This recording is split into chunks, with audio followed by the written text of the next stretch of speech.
Fanda nase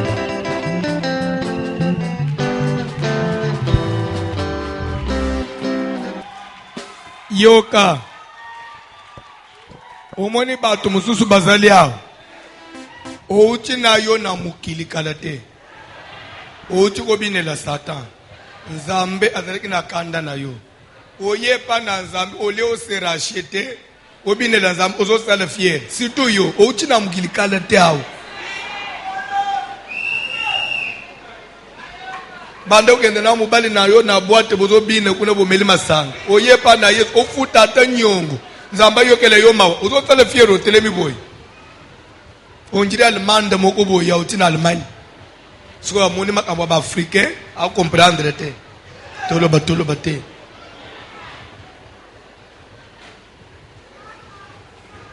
na ba musuba zalao bano ya ba institut supérieur ba université tellement que bazana ba session mikolo azui zéro ndaza na sengute on telemi mawa asali examen bien te nakosi o telemi mawa usali examen lelo bien te et chauffer yo sere mo kwa ibisanga soko moni na bine bien sere mikolo na la so moni bazo sala nyonso na telemi ka bon crise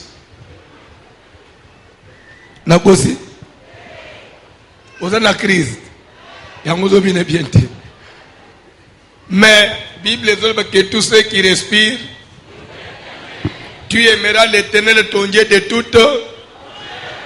toute ton âme, de tout ton cœur et de toute ta force.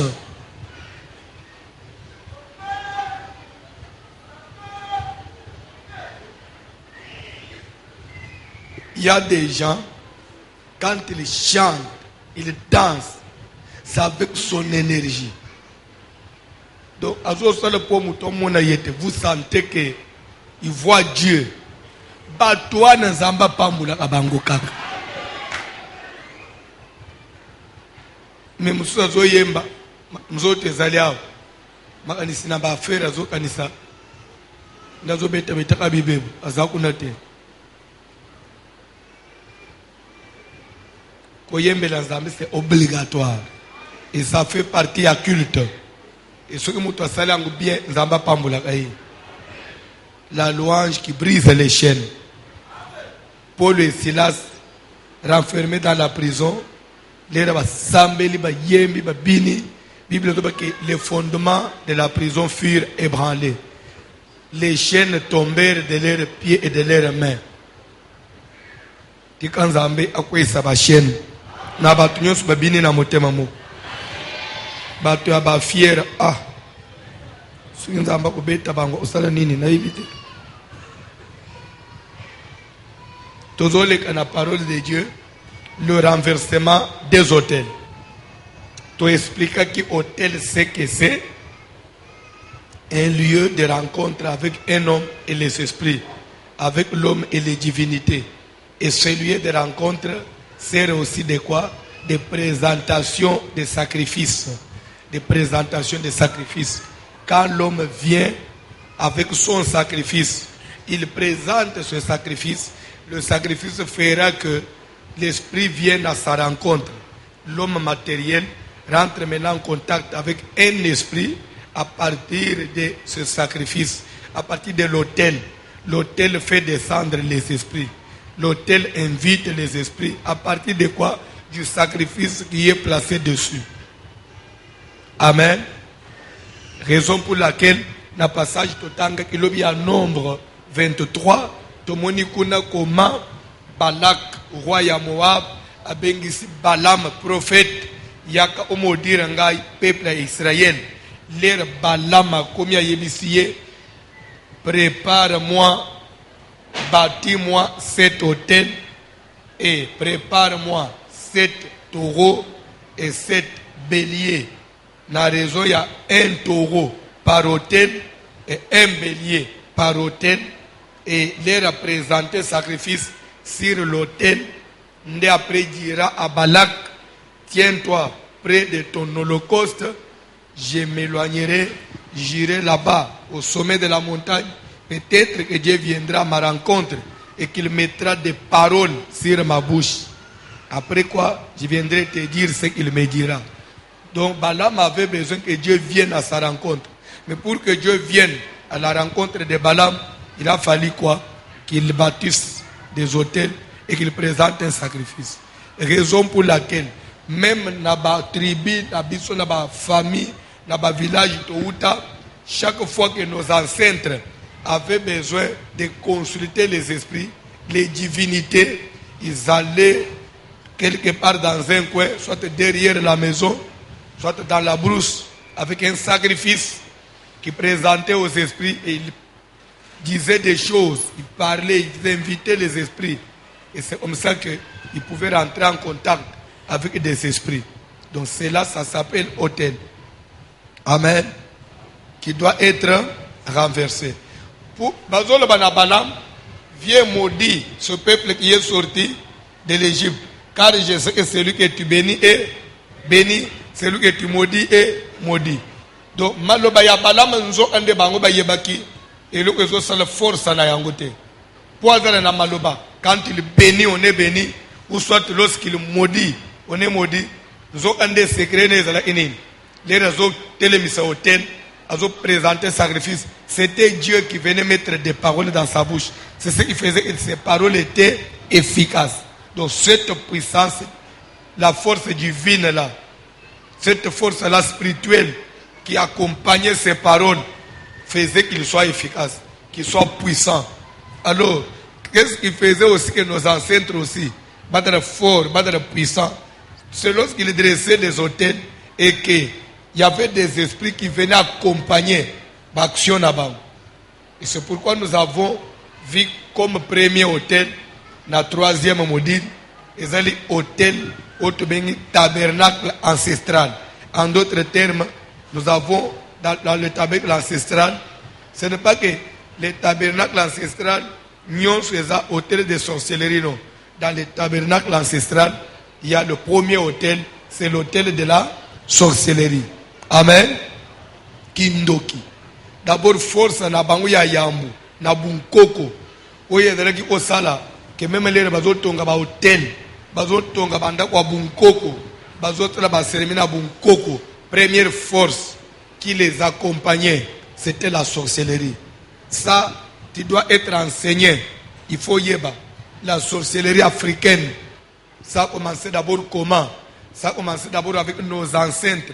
Et bandina ba koko, nabiso, parce qu'il y a une puissance à sorcellerie. Et cette sorcellerie-là, c'était une sorcellerie structurée, organisée. Alors ça s'est présenté comme un lokomoko, il y a un avantage dans la carte. Donc, on dirait, pour la communauté, tamboula bien, il faut battre la mibeko, battre la coutume, la loi, la bango. Et, bilo onyo soana, nini bande qui ko accompagner ango, et de qui kindoki, que nous appelons la sorcellerie de conservation, qui est la première sorte de la sorcellerie, qui est la première même sorcellerie. Dans la sorcellerie de conservation, qui avait pour rôle conserver les intérêts d'une nation, d'une communauté, d'une société, conserver la loi, conserver l'habitude et l'abat. Amen. La valeur morale et l'abat. C'était cette sorcellerie-là. Alors, il y a qui se manifestait dans la sorte belée. Dans la sorcellerie de conservation, on avait petit 1 pour ceux qui écrivent. Nous voulons aujourd'hui même aller vite. Petit 1. Cette sorcellerie, il se présentait d'abord, il se manifestait. et pas bateau parce qu'il n'a pas pouvoir dans le village, soit dans la famille. Les chefs coutumiers dans les familles, dans les villages. Ces gens-là, tu ne peux pas diriger les gens du moment où tu n'as pas une vision supérieure dans Batozokam. Et c'est ce qui faisait qu'on pouvait prendre même une personne dans les villages qui n'est pas encore sorcière. Mais lorsqu'on doit vous installer, lorsqu'on doit vous investir, lors de l'investiture là, il y avait des cérémonies. Alors dans les cérémonies qui se passaient là, on profitait de ces cérémonies là pour nous faire la mise. Il y a muto ba investir. Alors c'est comme ça qu'au moins bazola tsamuto ekoti ya léopard, bazoya batie muto et pas sur na lipeka, batie ba bracelet, batie poso ya léopard na sena makolo, banatie ba bilo nyonso wana, il y a ba pouvoir ya mulili bazola tsaye. Et automatiquement la nuit ba funguli ye mise. Ba pouvoir ancestral, pouvoir de chef coutumier, chef de famille, chef de village. Alors, toutes ces personnes-là ont investi d'une force démoniaque. Ce sont des sorciers. C'était des sorciers. Amen. Zolanda, naba mboka, naba village, zokotabatwana na misala mulili, balokaka. Soka talibo ya zo mona azoyeba makambo ana mboka mais akwebisa yoke yaga ando ite ou soit soka linganjema kindo inangai ya kulia batu te ya kubatela. Alors c'est pourquoi tout benga une sorcellerie de conservation pour obatela ngande na batela abino na famille na batela mboka pour mi pepa mabe kotate ozo batela mboka ndenge nini yo za mutu oza limité obatela mboka ndenge nini na force oyo bapesa ye apambola yo nzamba bi isayo ozo sala fièvre. Amen. Landa ils écoutent mes pas bateau parce qu'il n'a pas pouvoir. C'est pourquoi soko moni chrétien lelo ndenge to fanja o azowele ngana za chef de famille aza faux chrétien bozo umikumisa na biloko wana aza sorcier o moni chrétien lelo azowele la pouvoir ya famille au kende au mona zambete zokende owele la pouvoir ya famille ozomona muto azolunga lelo l'église o babengi ngana kende koma mukonzi na mboka na biso akomona zambete ozomona chrétien lelo azomi omiso na famille biso ngana amokonzi ya kindoki okomona zambete. Vous allez vous rappeler Jésus bakangiye akome pa Pilate bato bayi kufunda ye balobi voilà ce monsieur ce qui te fundier c'est parce qu'il se disait qu'il est le roi des Juifs, il disait qu'il est fils de Dieu na ba accusation makamboze ke bele bafunda yena landa Pilate atali Jésus atuniye bazo kosela yo makambo bazo accuser yo na makambo ebele yo moko d'abord explique-moi. Es-tu le roi des Juifs? N'a pas réponse Jésus a ça. Pardon? Amen. Ayebisa qui est mon royaume n'est pas de ce monde. Wano yebite. Mon royaume n'est pas de ce monde. Beaucoup zinanga ezaya mukilote. Tozana tine ya ouele la ba pouvoir ya famille. Va pouvoir la coutume et à l'ilité.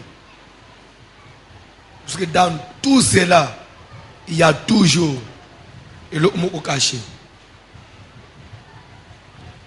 Première possibilité, ou bien première façon où la sorcellerie de conservation agissait, et ça, il mingue pas bateau, parce qu'il n'y a pas grade, il n'y a pas village, il n'y a pas famille.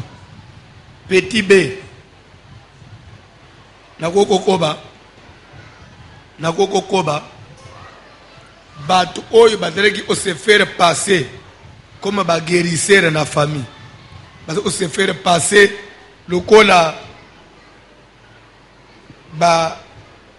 basalisa ka bato basunga ka bato o pero anasalisaka pero anaswanya abato bikisa abato abikolaka amonaka makambo ndo omone meme soki mwana azobela sote moto azobela na famille bazokende pa na ye.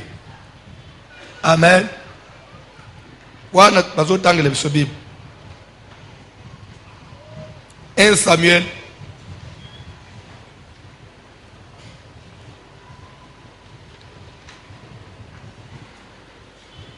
1 Samuel 28, premier verset. Rapidement, je dois gagner le temps, s'il vous plaît.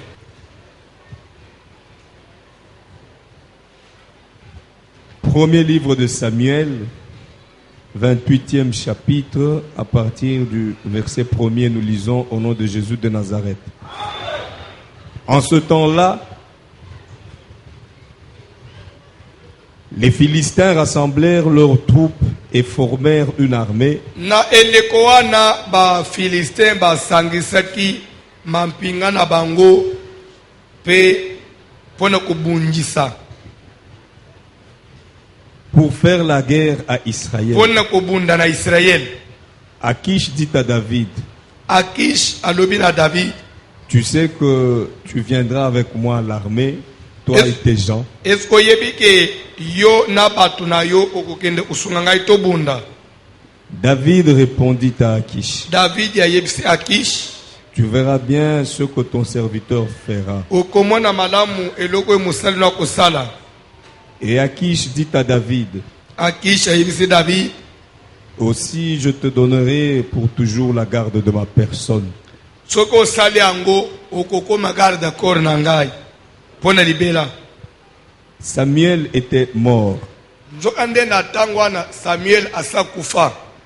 Tout Israël avait pleuré. Israël mobimba lela kiye. Et on l'avait enterré à Rama dans sa ville. Bakunda kiye na mboka na ye na Rama na village na ye. Saül avait ôté du pays ceux qui évoquaient les morts et ceux qui prédisaient l'avenir. Nzokande Saula boma asilisa na kati ya mboka batoyo babikolaka pe basolola na milimu. Les Philistins se rassemblèrent Ba Philistia basangani et vinrent camper à Sunem. baye koftia kovanda na Sunem. Saül rassembla tout Israël Saül asangisa Israël nyos et ils campèrent à Gilboa. pe ache kana ye na Gilboa. À la vue du camp des Philistins, Na tango amoni ba Philistia Saül fut saisi de crainte Saül abangaki et un violent tremblement s'empara de son cœur. kobanga makasi ekangi motema na ye. Saül consulta l'Éternel Saül akei kotuna Nzambe. et l'Éternel ne lui répondit point, Nzambe aboyi koyanola ye ni par des songes, na ndoto Nzambe boy, ni par l'Urim, na Urim Nzambe boy, ni par les prophètes. na basakoli Nzambe boy. Et Saül dit à ses serviteurs, Na yangu Saül alobi na basali na ye, cherchez-moi une femme qui évoque les morts bolukelanga mwasi oyo asolola ana milimo ya bato et bakufa j'irai la consulter. nakende kotuna ye na ye ba makambo. Ses serviteurs lui dirent, Basali na ye balobi na ye, voici, tala à Andor, il y a une femme qui évoque les morts. na Andor eza na mwasi asolola ana milimo ya bato bakufa. Rapidement papa. Alors Saül se déguisa et prit d'autres vêtements Nde na yango Saül a changé bilamba ya bokonzi et alati il lokola partit mutu avec simple. 2 hommes. Pe akei na bato mibale Ils arrivèrent de nuit chez la femme. bakomi na butu epa mwasi wana. Saül lui dit, Saül alobi na ye, prédis-moi l'avenir en évoquant un mort lobela ngai lobi na ngai na kutuna na bato et bakufa fais-moi monter celui que je t'ai pe dit. matisela ngai muto na koloba na yo. La Verset femme- 9. Mwasi alobi na ye, La femme lui répondit, mwasi alobi na ye, voici, tala tu sais ce que Saül a fait, oyebi eloko mokonzi ya mboko Saül asala comment il a retranché du pays ceux qui évoquent les morts et ceux qui prédisent l'avenir. ndenge abomi pe asilisi na kati ya mboka bato basala amakambo yo ozoluka wana, bato batunaka milimo ya bato bakufa, bato babikolaka, bato basalisaka. Oyebi combien Saül asilisa bango na mboka? Stop. Pourquoi Saül asilisa bango? Pourquoi Saül asilisaka bango? C'est parce que Nzambe alinga abato wana te. des guérisseurs. Batunyo sur un village. Donc dans la loi de Dieu, bako vivre en Israël. Namboka nazamba kozalate. Alors l'air Saoul a eu pouvoir. Nzamba yebisieke. Batwana batana en Israël. Saoul a bandu ko boma ko landisa moko moko.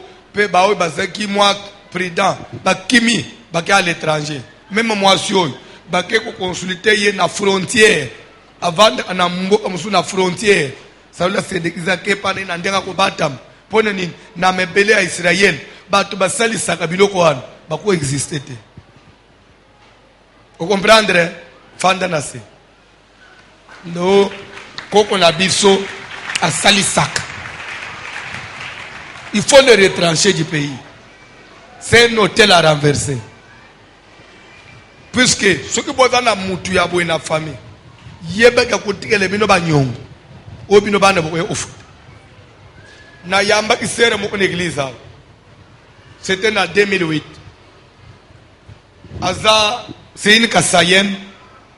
Mais, koko na bango ya bota mama na ye. Koko na ye ya mwasi. Afanda anakikwit. Sera utaki na chika pepa na bango. Afanda epa koko na ye na kikwit. Nzo ande koko na ye na kikwit asali saka.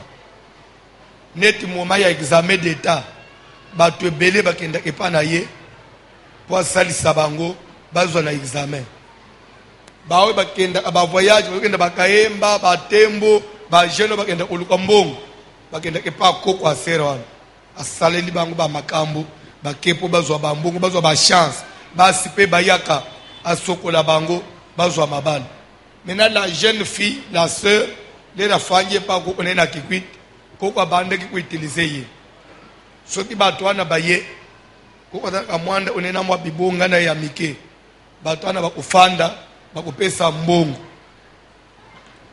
c'est koko zwi cantine apesi cette jeune fille qui est encore vierge muto ko bakuutiliser fille oyo ayebina mibalite comme elle est encore vierge koko akotinda ye na rivière tika olala. Amen. Koko otinde na rivière na cantine kende otokela ngamai ya osalisa lango batoyi lera zo itana rivière wana na kokenda sana baninga bazo solola bazo kende timeso akomi na mai atoki mai mbala moko akati lititi ya mubesu atie na mono onaye atie kanti na mai suka mai matina mutu c'est fini akosolisa mutu te akotala na sima te akotele mate soko pese mbota onye mate ti akokota na lupango akitimai soka kitimai soko koko zimbongo apesiye ya zwi likasa tena ya mubesu azongiseli koko abanji olo koko yebisa kiye soko salire na mai na muto so teli kasa na muno bas lobi sio lobi okomi baba vimobi. Et la jeune fille était censée respecter ça. Ce que yesko na maywana ndeko ko matamawana ndazo sola nango batu azopesa batu kende cheleme mubali wana na biloko satana mai satana mafuta na upakola mwali tange kotaka wana mibali ya mbongo babanyi olanda yo ukepe osale examen d'état ozui soko ozui siko isoso bantaba sumbi super oyope siko kwana soke na tembo zijama oye sumbele bilamba na basoso pesiye. Et cette fille là kola ape bongo et pas ko na ye ndi azepe olata azepe ko vivre.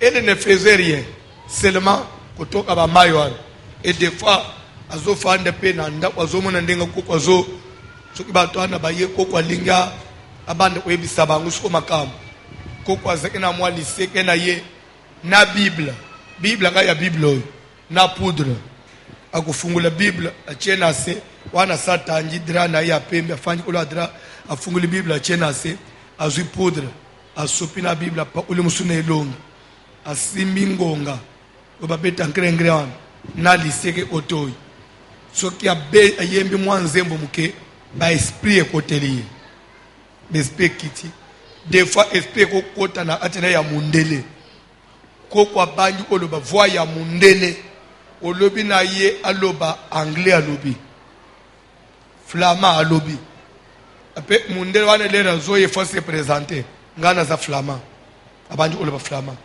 mundele wana suka ya lobi ngama naza messi américain abanji oloba anglais ngai naza mutu ya boy ndo omona sikoyo soki aye ya anglais alors yo mwana ye fi afanjwana abanji oloba siko na mundele wana zoba na oko na eme siko monsieur yo ye ozoloba anglais biso to oye anglais te soko ko zonga lukele biso oya yebi français ndo omona ti ko ko sali so ba incantation ko ko nyingana beti ngom mundele anglais akei ya français ye soit ya kikongo ye so congolais ya bandi oloba kikongo nde azoyebisa bino makambo pomana ezaboy soko tamba bandi o prophétiser la fille a grandi ça ina biloko wana maintenant na sima frère moko pe azalaki convoyeur na camion ya semeki na ye bakenda achikapa baye lele bazo omana kikwit amoni fi wana na are nde ya sepeleki abali peye lele ki opesa biloko pa koko asiliki oboto la vraiment mwana na ngai na tikali na vida baye na mwasi yao frère atie mwasi na ndako eloko moko ezosimba te eloko moko misala ya frère nyonso ekufi soki tobangi délivrance soki ogangi kaka feu mwana mwasi wana soki abambani mundele anglais aye soit ya flamand aye baesprit ebima na koko wana ezose manifeste pa na ye pasteur ozwi agent na biso tiao akofanda na libala te il faut zonga kende osalela biso. Aujourd'hui je vous parle lola témoin mwana mwaswa na boma libala te kabana misato asa anakipite pako onaba sondola bana ba esprit balobi oya zaya biso zo sala musala mpunda contente toi na banjimi na mususu oya zaya biso sala musala na yo na batu na yo ya biso tika zongisa mutu na biso akenda zonga zana akikwiti siko azonga siko akomi kosala bilo musunanda kwa koko makotoka sumaite puisque elle n'est plus vierge wana siko bakomi kuitilize batu su ya village baluka to bafia mikeo bazana normal nde bazosala misala wana metala ka pona ye koko asalisa mais vini ne memelie Dieu n'autorisait pas na Israël batu basalisa abazam pona nini pour faire ces histoires il faut rentrer en contact avec les esprits et les esprits existent. Amen. Amen. Les retours à la délivrance, ba esprit nyonso se manifesta nda isana moya les nazo sala délivrance bomoni mama mo okweya kyao avanda kyao okweya kyao da bandi kutoka ba na approfondissement le na che micro papa na bango bande koloba na teka Yesu ina alaba nini na religion nini wana nganda koloba tena zana micro yo loba OK ateke ye na religion papa na bango na teke na religion pe na balaye aza moi c'est papa aboté son père biologie na balaye dengaza ba communiste mais après la sœur est venue elle a parlé avec moi ici abi pasteur na uta amusika na masina na ulanda aba prière na zo salabu na bala mais butu nyos au lieu na sentir mubado na zana ye naza ana papa na ngai papa na ngande mubale na lota na zana ye pe pour yoka bien il faut l'autre ozana papa ndo yoki bien mais papa ngwa sa kufa pasteur mais leur papa zolo bana atina c'est comme si il est encore en vie non akufa physiquement mais son esprit je voudrais pas maîtriser biloko batu nyonso bakufa te soki mutu a baby sivina ye akufi avant le temps il n'est pas mort pourquoi parce que son chemin ya kozonga kokende na séjour de mort zambena na fungula ki angote c'est seulement nzoto nende bokundi son esprit kotika le sko yeza ko vagabonde na mukili yao nde ba esprit wana nde ba magicien banganga bakende uzona ba cimetière pone ko affecter soit ko tshena banzoto abantu ozo omuntu mususu profeta kangimisa tozomona zana esprit de mort sike bakamati mulimo abantu ba ufa batelengana wana bachona nzoto ozo tambula nabo ozo vivre nabo mukileza na makambo ebele mukileza makambo ebele tellement que tu es limité, tu vois et tu vois là. Tu ne peux pas comprendre le monde. Kileza makambo ebele ba vi ozomona ezo simba te oyo. Ezana bato bazo tambula na milimu musu na nzoto. Calculer ozana mulimo ayibembe na nzoto. Ato tangibilo ona wenza. Ukoteka nini? Parce que d'abord ozana mulimo ayibembe. C'est que même misala, même ya yo nyonso ezya kokufu. Hey! L'air Saoula Zoye Bisabatuna Yalubi, trouvez-moi une femme qui évoque les morts. Jurez la consulter. C'est que dans sa tête, il savait que les morts existent. Et il y a des gens qui rentrent en contact avec les morts, qui peuvent faire un pont, pour faciliter yo, au bande de communiquer na batu ba ufa. Église mo edala na inchasao, na ozonao. Église wana za tilelo. Fondateur nangwa kufa tukina le kombo bino yosu boyebiye nazana tina olobate ana ozona tilelo ezala église wana dans cette église là soki okei lobby okoti kuna olobi que papa na biso kufa il y a 5 ans il y a 20 ans je voudrais parler avec lui bazo benga papa na bino azoya pe azoloba na voix na ye abandi webiso na makamu nyonso na obosolo na avant kufa.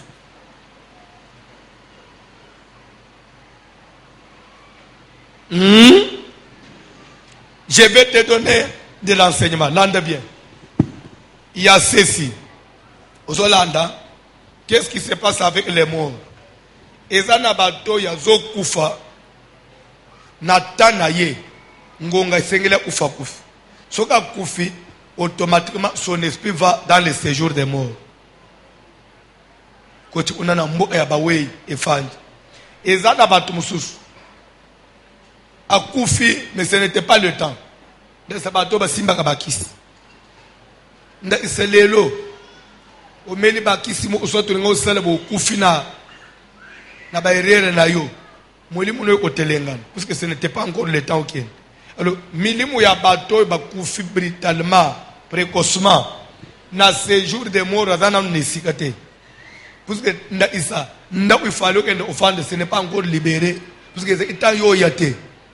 Mulimani omaka utelengana telengana ba magicien bandoki basala amilimu ya bato batelengana à part ça bandoki ba magicien bakenda atina séjour de mort kozo pe milimu ya bato bakufa na temps normal mais bafanda na séjour de mort kozo ya c'est ce qui fait que ce qu'on a posté na ba église wana za église te mais soit za église so gena ba église wana osengi koko na yo amukolo ufakala wana. Dans le séjour des morts. On peut se servir de ceux qui sont dans le séjour des morts et on peut se servir de ceux dont le temps n'était pas encore venu, mais à l'exception de ceux qui sont morts dans le Seigneur. Ceux qui sont morts dans le Seigneur et magiciens, occultiste, sorcier, il ne peut pas toucher à son esprit. Pourquoi? Luc chapitre 16, parabole de l'homme riche et du pauvre Lazare. Il y avait un homme riche qui chaque jour était vêtu de pourpre et de fin lin. Il menait joyeuse et brillante vie. À la porte de sa maison était couché un pauvre, couvert d'ulcères, comme on est Lazare, qui désirait se rassasier des miettes qui tombaient de la table de l'homme riche. La Bible nous dit, le riche mourut. Et le pauvre mourut aussi. Et qu'est-ce qui s'est passé après la mort? Le pauvre mourut et il fut porté par les saints anges. Transporté, escorté par les saints anges. Ils ont escorté quoi? Son esprit. Encadré. Pourquoi les saints anges doivent escorter son esprit? c'est pour que le diable ne s'en serve pas. Et conduit jusque dans les seins d'Abraham, encadré chez Abraham. Et tout le reste, dans les lieux des tourments qui s'appelle le séjour des morts. Pourquoi on l'appelle le lieu des tourments? Église na Inchasao, na Ozonao, église wana za Tilelo. Fondateur na ngwa kufa. Tukina le kombo bino yosu boyebiye. Na zana tina olobate. Na Ozonao, Tilelo ezala église wana. Dans cette église là, soki okei lobby, okoti kuna. Au lobby que papa n'a besoin kufa il y a 5 ans, il y a 20 ans. Je voudrais parler avec lui. Bazo benga papa na bino. Azo ya pe azo lo ba na voix na ye abandi we biso na amunyos na obo solo na avant kufa.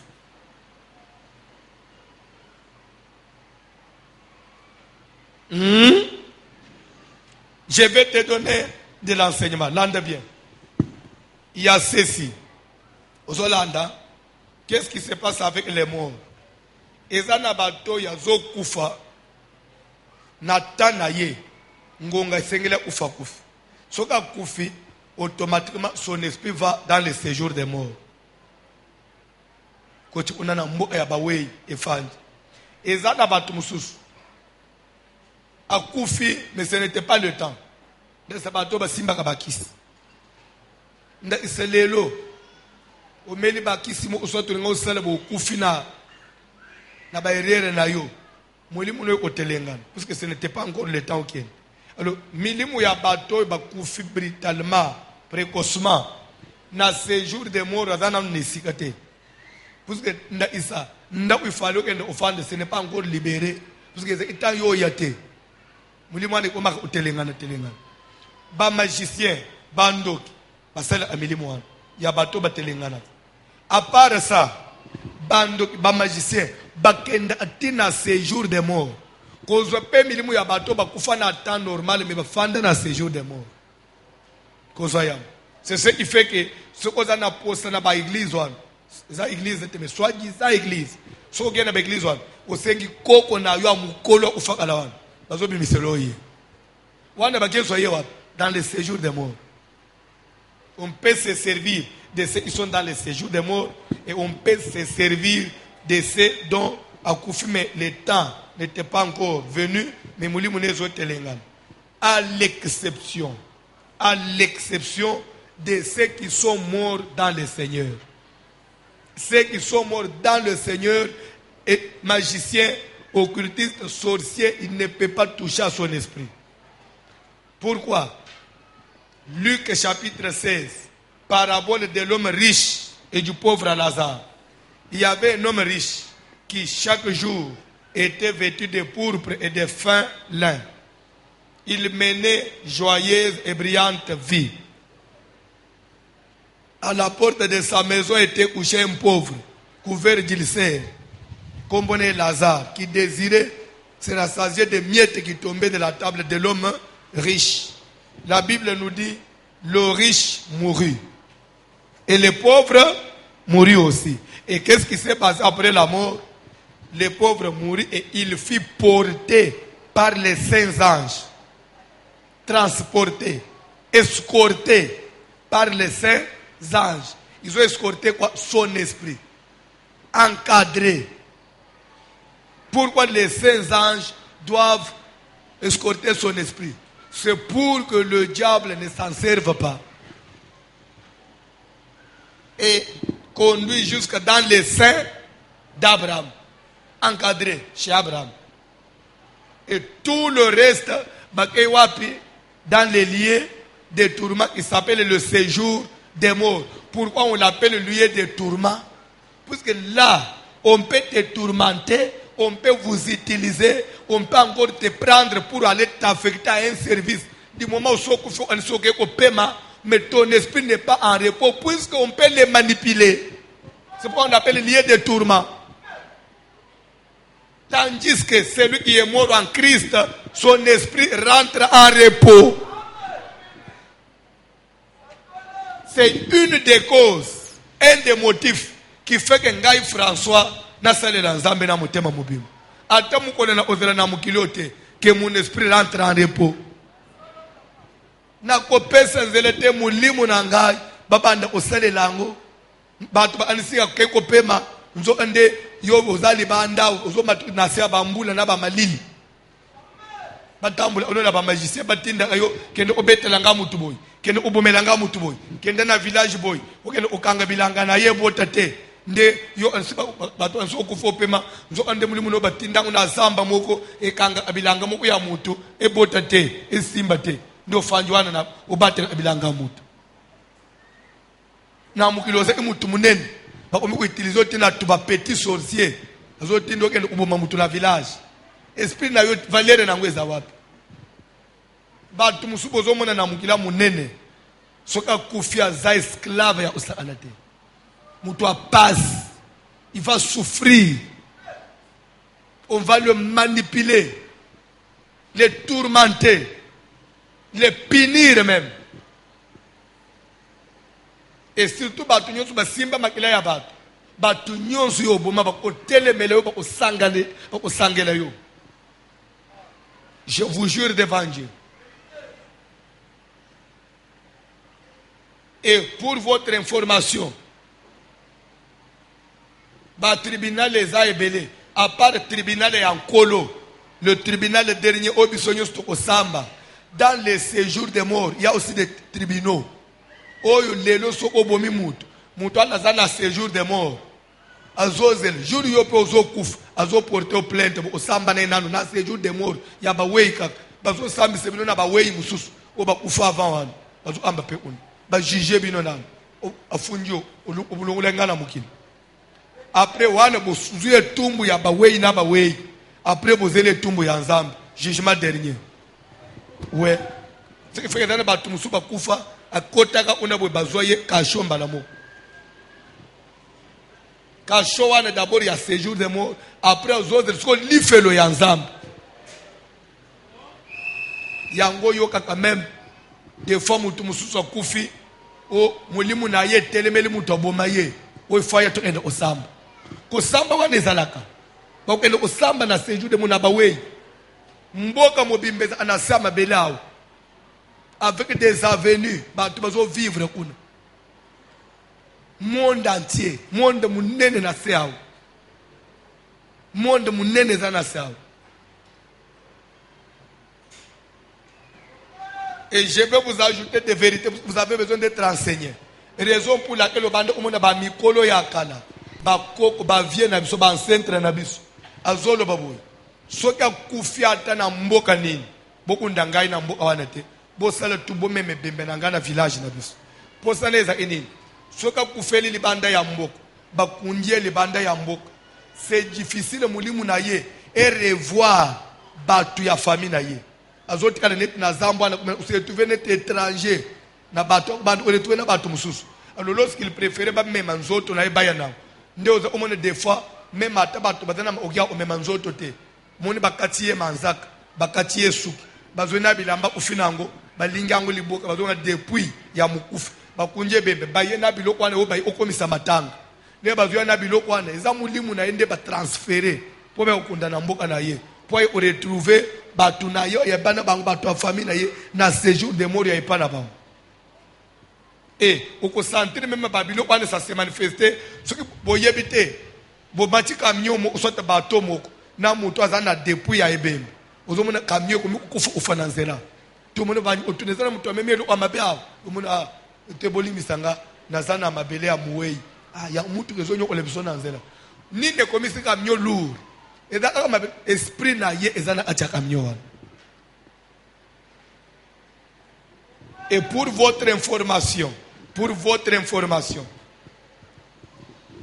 nakoloba Joseph ayebisaki bande onaye soki na ofine Egypte bo undangana Egypte te mulimu na ngeti alawa te il faut de la place mulimu Abraham eza ndeba bomba mzoto ya mutu 400 ans jour bazobi man Egypte na kamwa serike yohana ya mikuwa ya Joseph 40 ans basali na désert batu musu bazokufa bazounda bango yaye babomika ti bakoma na Kana bage kundaye na babele ba unda Abraham na ba David na ba Isaac. Ça ne te dit rien. Ça ne te dit rien. Pourquoi Joseph n'était pas n'importe qui. Pour Israël, il représentait beaucoup. Son esprit ne pouvait pas être à l'étranger. Il fallait être dans ma belle mot et dans la pembe d'Abraham.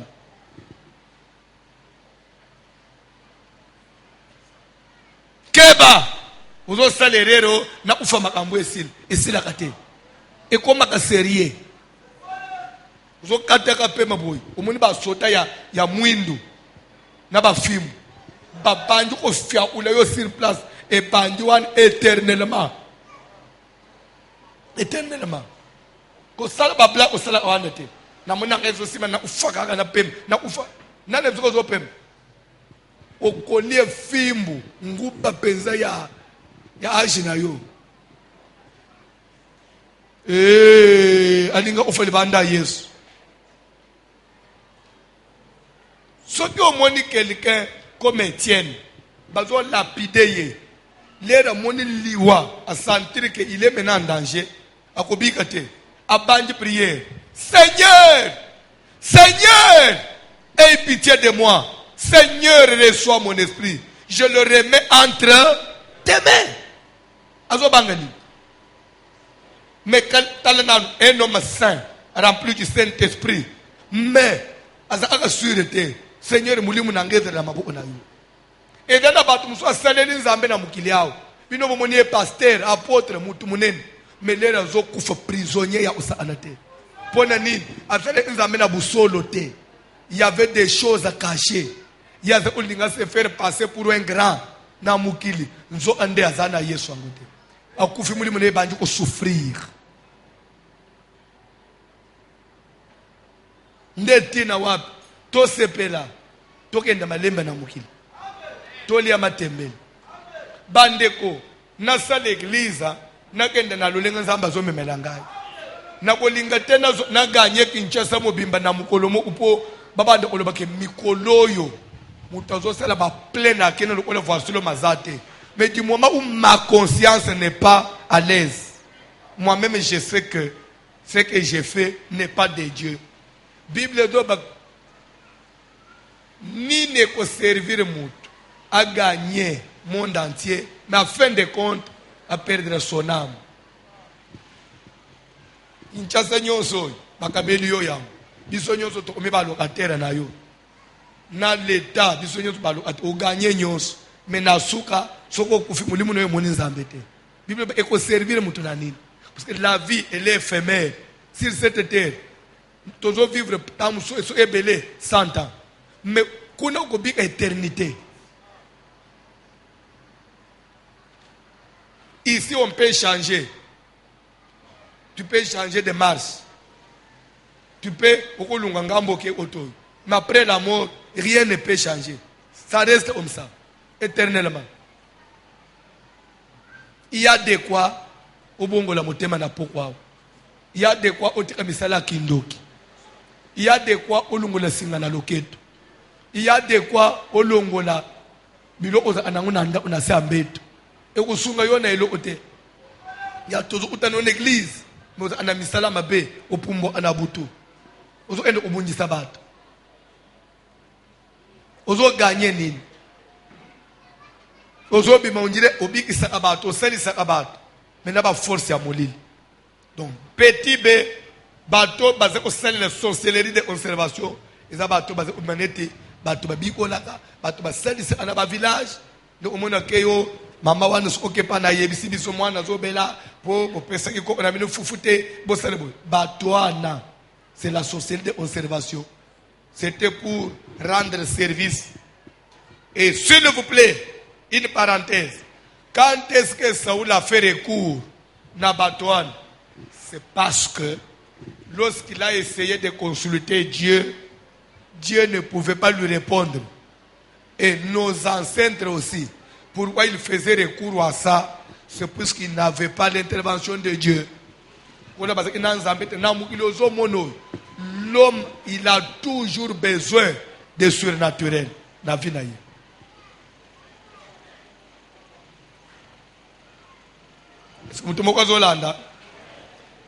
1 Corinthiens chapitre 12. Premier verset. Rapidement. Rapidement, je vais m'arrêter par là. Hein? Rapidement, pas John. 1 Corinthiens 12, papa.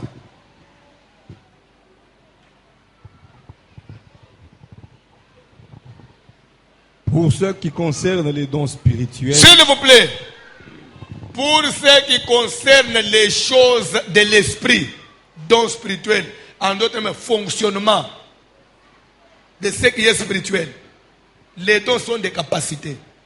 Vous comprenez? Les capacités spirituelles. Pour ce qui concerne le monde spirituel, le fonctionnement du monde spirituel. Tanga Bible, papa. Je ne veux pas, frère, que vous soyez dans l'ignorance. Paul dit, je ne voudrais pas qu'un chrétien soit dans l'ignorance. Maman, ignorer à informatique. Mais le monde spirituel ne soit pas ignorant. Nabandela, ndengo zabo ono, oyebi na ata anglais te, oyebi ata français te, otanga te. Ça va encore. Mais Paul, pour ce qui concerne les choses de l'esprit, monde spirituel, je ne veux pas que quelqu'un soit, tu te nommes chrétien, mais oso ignorer ma cambouane. Pourquoi?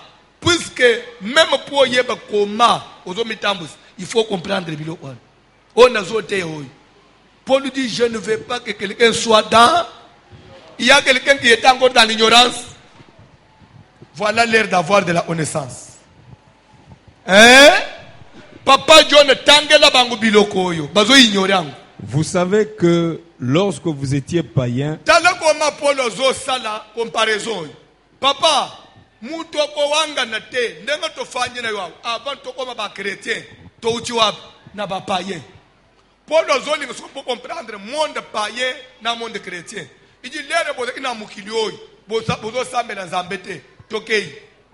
Vous vous laissiez entraîner vers les idoles muettes. Vous vous laissiez entraîner. Bobande ko kende koluka secours ya Satan, ya bakis, ya bangang. Personne ne peut vivre sur cette terre sans secours ya surnaturel. Bangang, ba paye ba kende ana bangang. Ba chrétien ba kende ana, ba so sala recours na mulimu na nzambe. Ba muso ba zo recours na ba magie na sorcellerie. Deux mondes différents. Paul dit lorsque vous étiez païen, papa, oyebi koma, ce qui problème est loko bungi na nda kunabino. Oh, lokola mbongwe monanite, nda kumobimba. Tokena na mama mo una yolo. Fo ayebi sebiso mutozi mbongo. Biloko na batu basala ngweza ba païen. Chrétien ko kende ko talisa pona mbongo kende pa mama mo una yolo te. Mwana na nzambe, ofanyi na nda kwa batu. Awo mbongo ezomona nte biso nyoso fotokeni. Wotoke kaka mengana sambela ke na kende kaposuki na keitebo kolebonga mtu na yipi pena zokende kapona koluka kimia. Hey, ignorant. Bible lorsque vous étiez païen, vous vous laissez entraîner. Tu vois comment on t'entraîne vers les idoles biwete. On me dit comment on entraîner vers le monde des ténèbres. On me dit comment on tombe l'hôtel à Satan. On abeli mingi. Quand on a besoin d'informations, pasteur Moko, il y a cette doctrine. Tellement qu'Abelaki, Nasuka, Abelaki diabète, parce que diabétique, Basali Toupe, Isaïe Masanga yo Kagate. Pasteur diabétique, ma mélav. Tu as respecté le régime, c'est compliqué, boire qui est. Abandu ko souffrir, n'a pas porté mon ko salaye. On souffrir douleur, on lumba sol. Famille ne baye balume, on salé l'inzambe mingi, nzamba salé le côté. Papa mo salé sa abiloko. Pasteur bitokein, la dio nyokwam, ba même passer nanda kwanganga. Afanji kuna suki 2 mois, ba kwa bakata banzoloko, basa sena babu ya kufeli kuna. Papa ke wapi? Na d'autres vieux ya ke wapi? Vieux pasteur ya ke wapi? Vieux pasteur ke wapi? Dans le vieux pasteur, Azoya Kowanga na Jésus na dernière minute. Au côté de l'offanja. Vieux, okusukisela kursa nayo wapi family ba memyo na bukoko.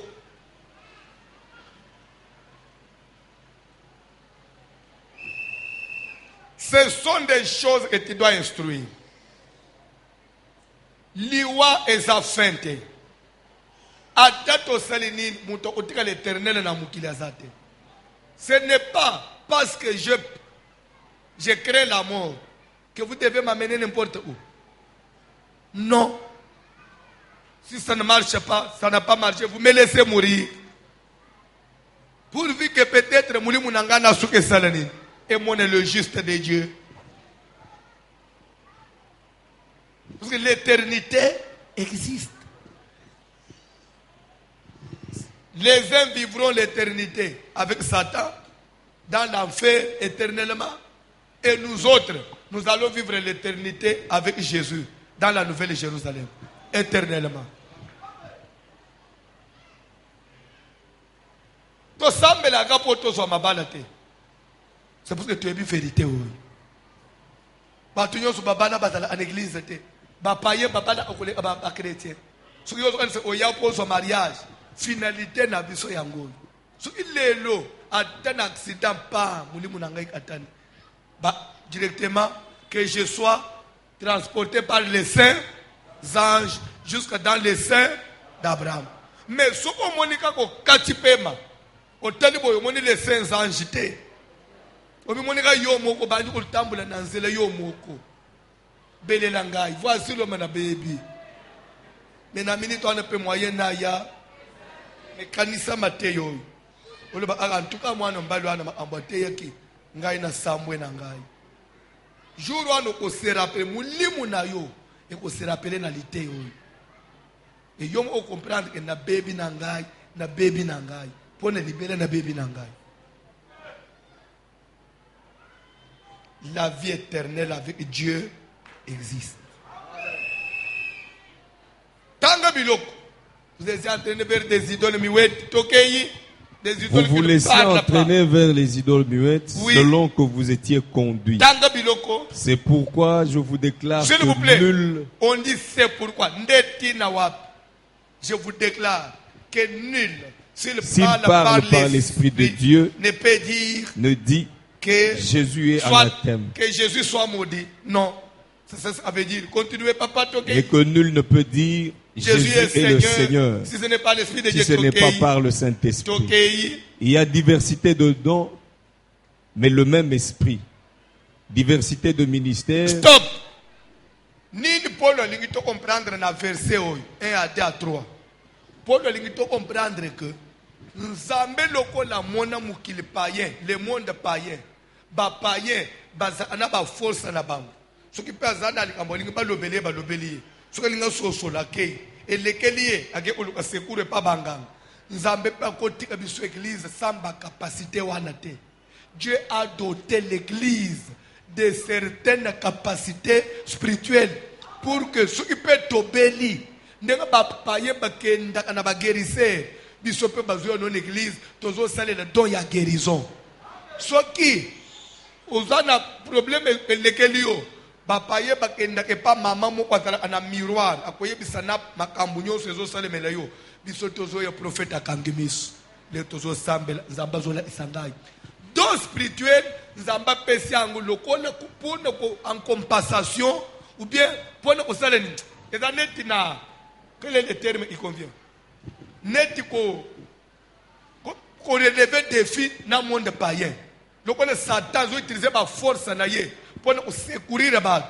Nzambe pe azana force pour secourir l'église. Ndenga toza ba chrétien boy. Ezane lo okolule pa ba païen te. O ba mama wana suka sambelelio e mama wana suka sokolio e longino ikongenga. Yaka pe voiture ma ochela yo maboko e longino ikongenga. Pona ni biso toza na Nzambe oye sengeli toza na ye sûr. Et pas banganga, bana basi bazo amabala mbong, et pas na Jésus pas bali abana basi pas bato mbong. Mais pourvu que ça soit dans la volonté de Dieu. Au moins ni Saül, le kola de la kisuna Nzambe ake wapi et pas mandona. biso tokokende unete po biso toza nanu na nzambe bapaye bakenda po bayebi nguya na nzambe te batu nyonso bakenda na bada kwa banganga babikaka te ate nganga ngoza makasindenge nini batu pe bakenda kuna ba ufa bo musuki mutu pa ye pa na nzambe nzambe souverain aboyi ko bi isayo okufi esali nini il faut le honneur d'Amba boy osalo ke ozonge panganga non raison pour laquelle alléluia Shadrach Meshach Abednego liboso ya fournaise ardente moko zui maloba yebisi oh roi vis éternellement le Dieu des Hébreux que nous servons c'est un Dieu jaloux tokoki kofuka mela ekeko tombolite. Pourquoi? Parce que notre Dieu il est jaloux. Tokobanga pe liwato libulo amotote. Sache ceci au roi. C'est Dieu là que nous servons. Il est capable. Il y a au bois qui biso na libulo ya moto. Il a le pouvoir de nous délivrer même de cette fournaise. Yoka. Sache ceci au roi. Il est souverain notre Dieu. Tout comme aussi, il peut refuser d'agir. Il nous laisse mourir. Même si il ne va pas intervenir, il va nous laisser mourir. Nous allons accepter de mourir, mais pour une cause juste que il y a kofuka meleke konayo pour ne obéir na yo pour milimu na biswe bunga. Jamais. S'il nous délivre, gloire à Dieu. S'il ne nous délivre pas, nous allons mourir dans la fournaise. Mais dis-moi que totika est pas dans Nzambe, toye est pas dans Nzambe. Nzambe ya voici l'homme il est capable ya kopesa maternité na moi ça zanga trompe soka pesinga ban gloire à Dieu soki pe aboya lobi ke na bota te eza suka ya mukilité batu bakomona Nzambe zanga batu babota te soki ye moko aboyi na bota na kokufa bongo mais pourvu que na sango la vie éternelle. Si Dieu me bénit il me donne l'argent gloire à Dieu. S'il décide de ne pas me bénir, alors gloire à Dieu. Mais pour ne kofuka me la Satan, kokota ngangakis, kozonga nasima, kokota bundoki, kotombo l'hôtel de ban, toko sanango te. Jour kokoma na niveau ya foi oy, okobande kolunga ba église te. Lelo sambela, ozotu na ndeko, na kalembele bango ya imabo opamba, okomi na mutu. Okomi beni lelo zolungwao oluka susu nini oh na mone clarité mais clair nini susu zolu frère lokole yo zoluka okozo yo zoluka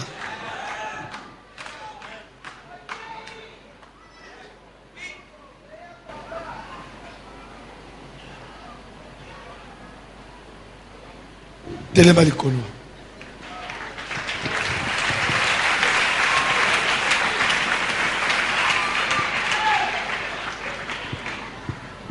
Yo alizika na mukilia bana basunyo basambela ate basimba kabakisi bagenda abasimetere bangunyo sunde bazima bana na mukilia zana bana basite bazaki itoko pe baluki bazwi nanu te bosuki na ye pa na zami na sambeli mubali aye nanu te nde na bo bible poli bale yete na zongeli mukilio église zangu nazo perdre temps nazo sambela na mona ile ko pete zo salema te na mona tika nanga osambela lo bana uza ina kwa mutu wa satan fanji o man pe candidat à l'enfer.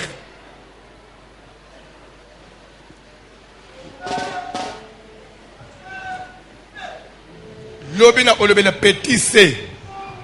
Troisième sorte de société de conservation. Premièrement, dans le bateau, il y a pouvoir, il y a famille. Deuxièmement, il y a guérisseur, il y a mbikou, il y a bateau, il y a mona, il y a salisak. Donc, on a 3, 4, ce qui est ici, comment social conservation agit ça. Au comment est-ce que vous avez une catégorie 4 ou vous avez un angoine. Social vous avez un angoine. Vous avez un côté de la terre. Vous avez localisé, il y a une place. Ce qui est ici, société de conservation. À part société de conservation, la deuxième forme, c'est la société.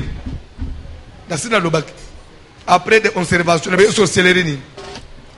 Pardon? Pardon? Sorcellerie de conservation. Ou besoin de défense. Et ça, n'a pas sorti à sorcellerie. Et ça, sorti de conservation. Dans la conservation, il y a même défense. Amen. Nda isa. Omonika à part bato bazana ba pouvoir ya famille. Bato ba salisa ka to ba bikolaka. Et eza ipena bato ba pesa aneti ba makasi ya bitumba. Sorcellerie peut-être pour ceux qui osent na biloko yo ba komona yote ba osimba ba ya protection. C'est ça la société de défense. C'est la société de conservation. Mais à part de conservation, l'opposé n'a pas de. Pardon? Nasina lobaki angwao. Premier jour, deuxième forme. Eh Seigneur, bozana bino branchete. Ok, le ola bokanga ite ça viendra. Bayembi kanti. Au moins pour bozo landa na bino bi omubiente. Boko maka. Ekwede yo, ekufungula yo. Vous allez même au famille la famille. C'est la sorcellerie. Ils ont agi dans la forme, ils ont enseigné, ils ont adhéré. Dans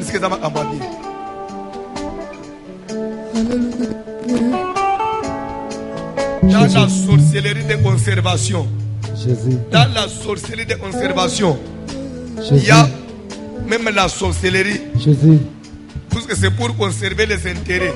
Na bando ki oy bazo utiliser bâton oy bazo benga les démons charismatiques eza bando ki oyo ba prophétiser na ba église eza na batu baza na puissance ya miracle azo bisa na église azo utiliser combo à Jésus azo sang sous forme ya église famille moko baza bafanda awana na sona bangulo biao baza à deux baza ba frère na biso basala carburant na mwando bibangu moko utiko bela ma asi voulait mourir na tinde ko ya za normal kende ozoyer azal onete ko yokufu ya anaya lere baye to sambeli akomi bien maintenant lere akomi bien nde ona bango moko akutani na leki na bango musukiye pasteur na bandonduville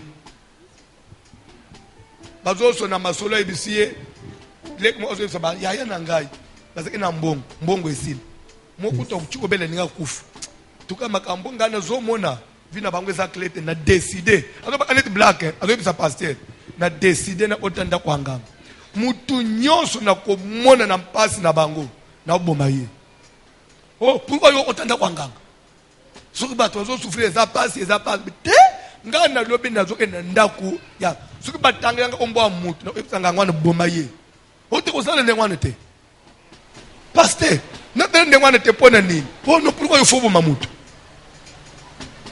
wane lera bantu ko insister pasteur lo ezangai mutu na zonyo olaba comme ça na ndenge nini o batikele ngai kindoki et pas ko onabiso ngamu tuna botoli mbongo na bango tonga to bomaye soki prière église na bangwana te ngana bomaye mais église yazo kamba banjimi bayebiteka révérend aza sorcier révérend ya sambela ape batu babikaka nazo utiliser phone mulimu anzambete il utilise la sorcellerie pour se manifester et répondre paix pour nini et conserver l'église batu za la tirer vers lui.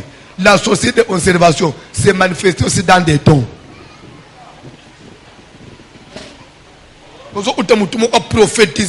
Avec des précisions. La Bible dit éprouver les esprits pour savoir s'ils viennent de Dieu. Même oui a prophétie exactement. Luka oyeba ya parce que mulimu utaka na zambe. Oh mutu anazo sena ba miracle moko église wana ba témoignage. Est-ce que mulimu ezo sala ngo eza ya nzambe? Ah! Yozo endega o papa, balo ba kombo Yesu bino bota araboy. Balo Paul alobe pour ce qui concerne les choses spirituelles. Ne soyez pas dans l'ignorance. Ne soyez pas des enfants.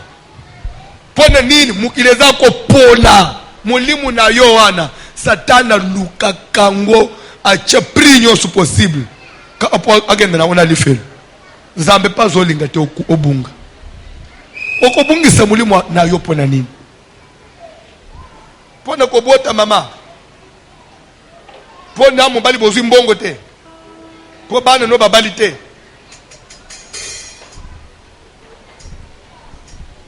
Cantique.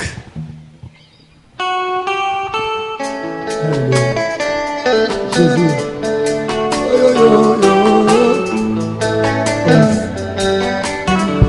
Jésus. Alléluia. Oui, alléluia. Oui, alléluia. Oui, alléluia. Papa, oui, alléluia.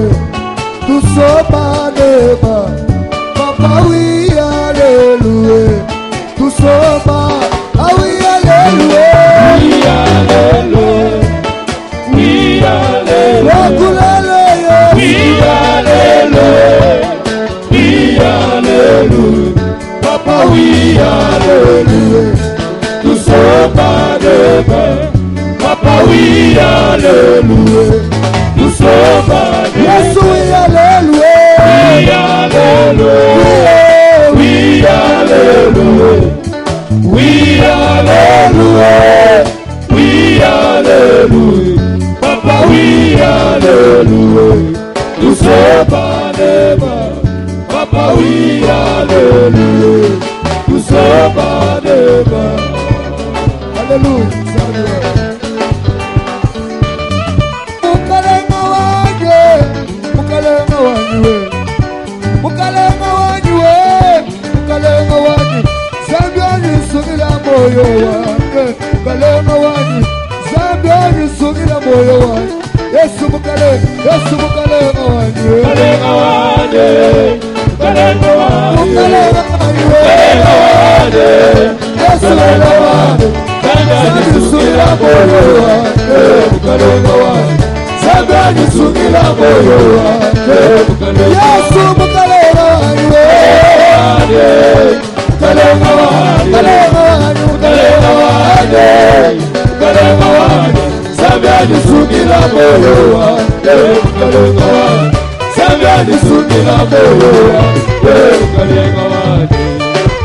Ulama mula kibalu Zambi mukalenga wanjye, kwa kuyamba mukaji mutoka Zambi mukalenga wanjye, Maboko mibale likolo ya mutu. moyo wanjye. Ozo sana prier.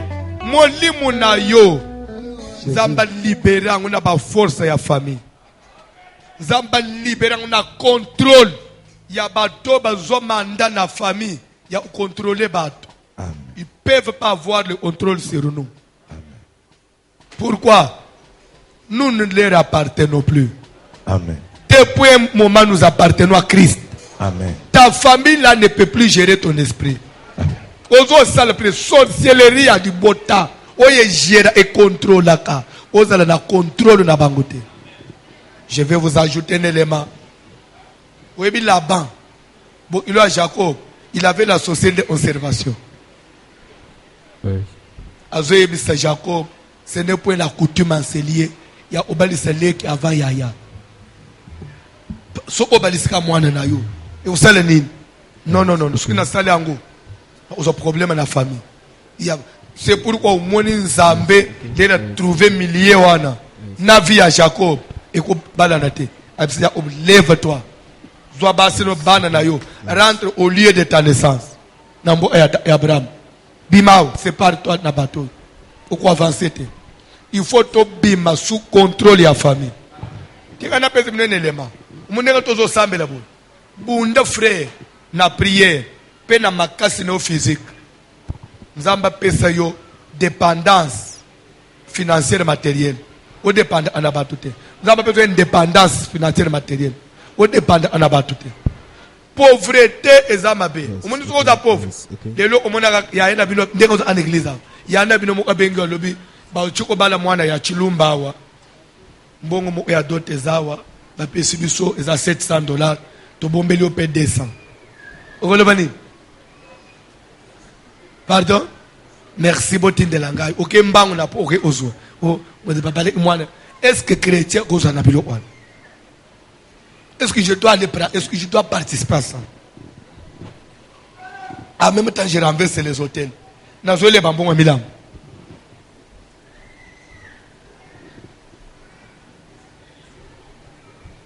une fois au lié, au mikangi. Pauvreté, il faut qu'on ait un niveau, il y a même $5,000 pour la famille. Vous avez unate. Vous avez unate. Abraham, qui est dans la mer, roi wana pesa Abraham, il a essayé que je suis dans l'abondance.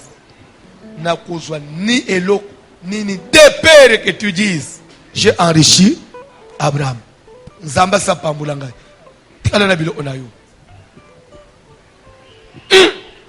Oboya mbongo lelo. To sanctify ngo. Muso mona onakene opesa kudim. Mbongo akutimo atopesa dim. E uchaje ni.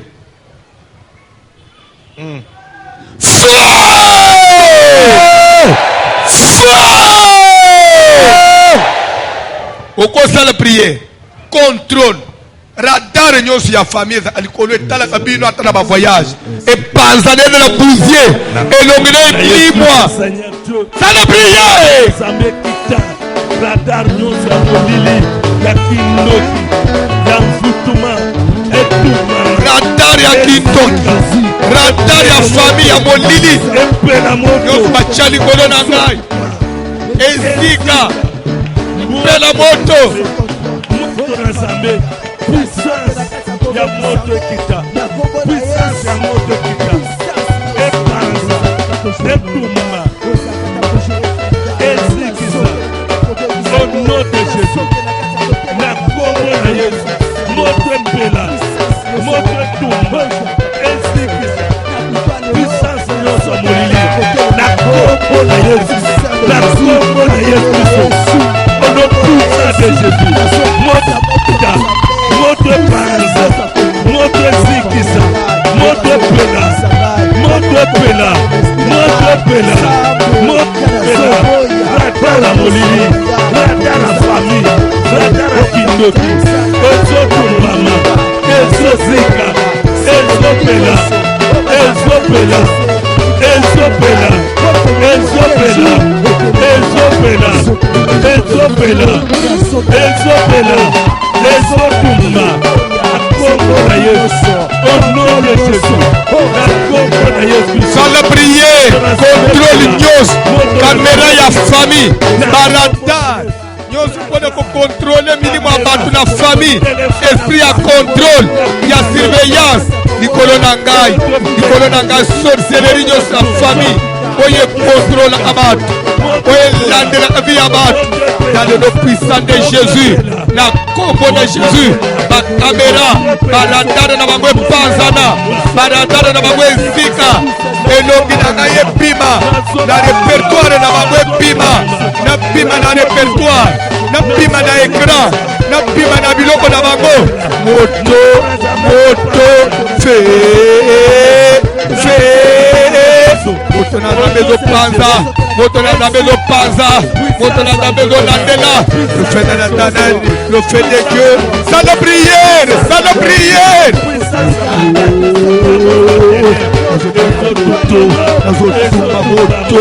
société ya surveillance ya conservation ya contrôle radar la caméra nyonso batia ezika epanzana esebana epanzana dans le puissant de Jésus le fait de Dieu moto na wezambe le fait de l'Éternel le fait de Dieu le fait de Bora na de shekina de Dieu moto nyonso batia lokola caméra batia lokola ba caméra batia lokola ba caméra radar na balandelaka na kati na famille na kati na libota na ngai esprit ya surveillance ya contrôle ko bazolandela biya bantu bazolandela bilimo ya bantu dans le nom puissant de Jésus nazokende kopanza meme bisika nyonso balandelaka biya bantu na ngai kamera na bango epela moto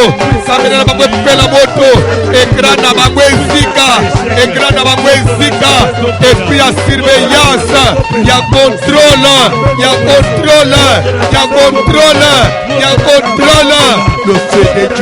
le fait de Dieu moto nom puissant de Jésus.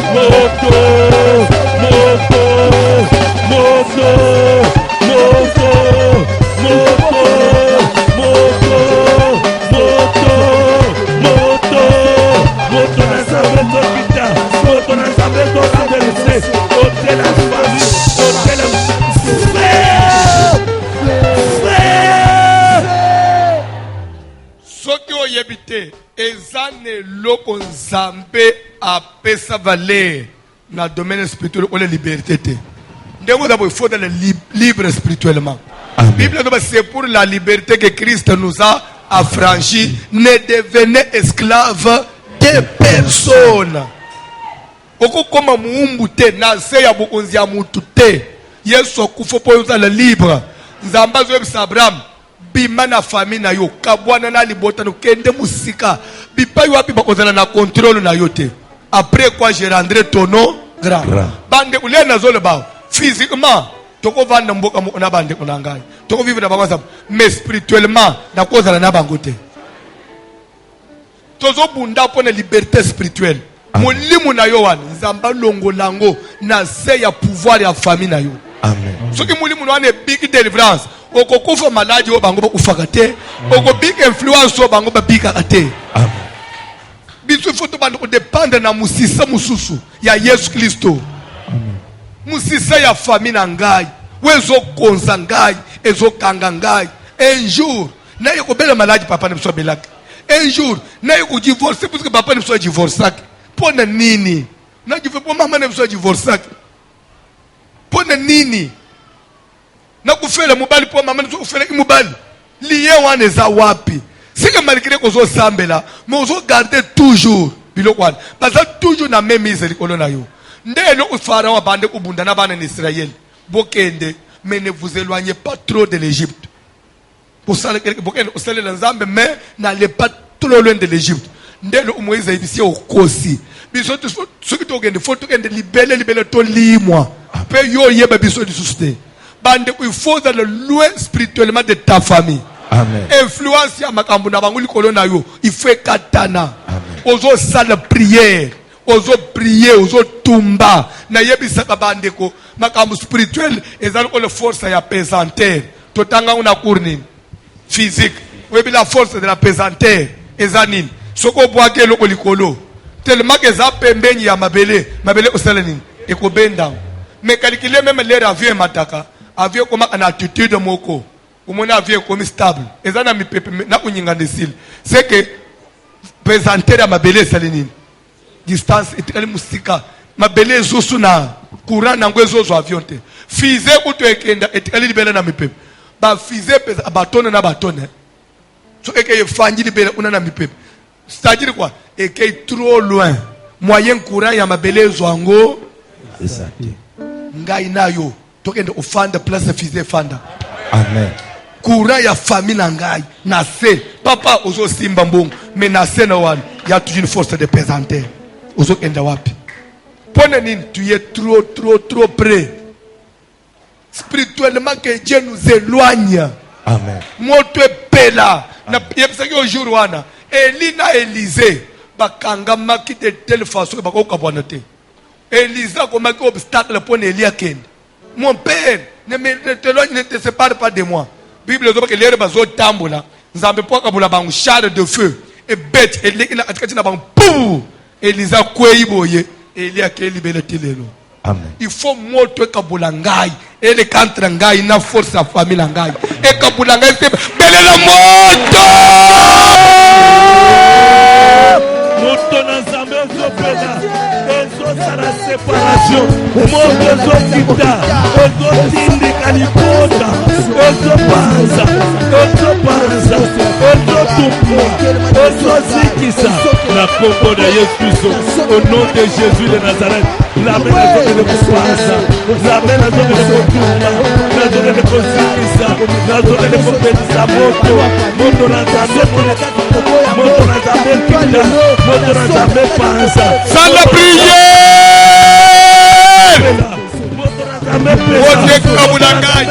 La force ya pesante, ya famille, la force de la pesante. de ma famille moto lega na katikati na ngai na famille esepare ngai ekabola ngai na banguya ya molili ya bainfluence ya kindoki na bango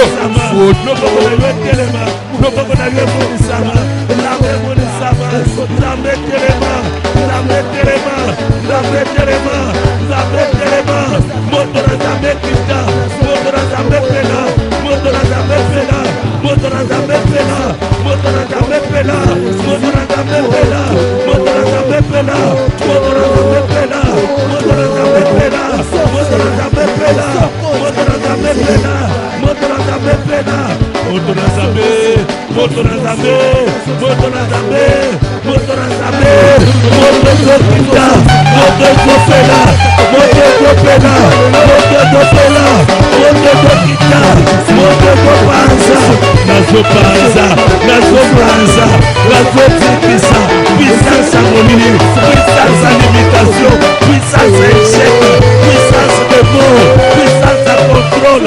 Il y a ma téléphone à famille, il y a mon lit, il y a la famille, et tout maman,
Mama,